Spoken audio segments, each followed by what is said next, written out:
Guys, another dive na naman po, night dive. Dumayo po kami sa kabilang barangay, guys. Ayan, ay problema lang po ay umanong kagad. Pero at least po nakakuha tayo ng pangulam.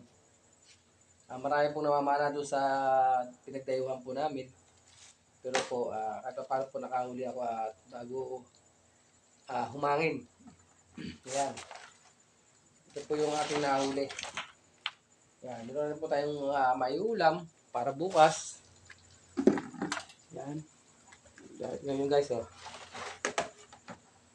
Ayan, atin lang nahuli. Ayan, lapo-lapo. Marami pong namamana doon guys. Halos naubos na nila. Ayan. Medyo marami din po. Ayan.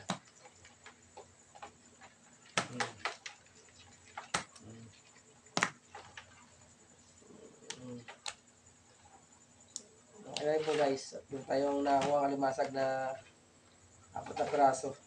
Madalang po yung alimasag doon guys. Yan po yung ating nahuli guys, oh. Lapo-lapo at samaral. Ayan. Meron rin pong 1 kilo mahigit guys. Ayan. Ito po yung nahuli natin ngayong gabi. Tayo po ay namana. Ayan. Ilan po, magandang gabi po sa atin at ingat po tayo palagi guys. See you soon guys. Meron na kaming ulam para bukas. At yung iba po kanina, yung nahuli ko po kanina ng tanghali, umaga, ay pinaghati-hatian po namin mag-aama. At meron pong umamot na isang kaibigan natin na umamot po siya. At namimili, sabi ko wag na at bibigyan ko lang din pati yung anak ko at dalawang anak ko naghati-hati po kami. Dalawa lang po ang kinuha kong isda guys. Binigay ko na po lahat.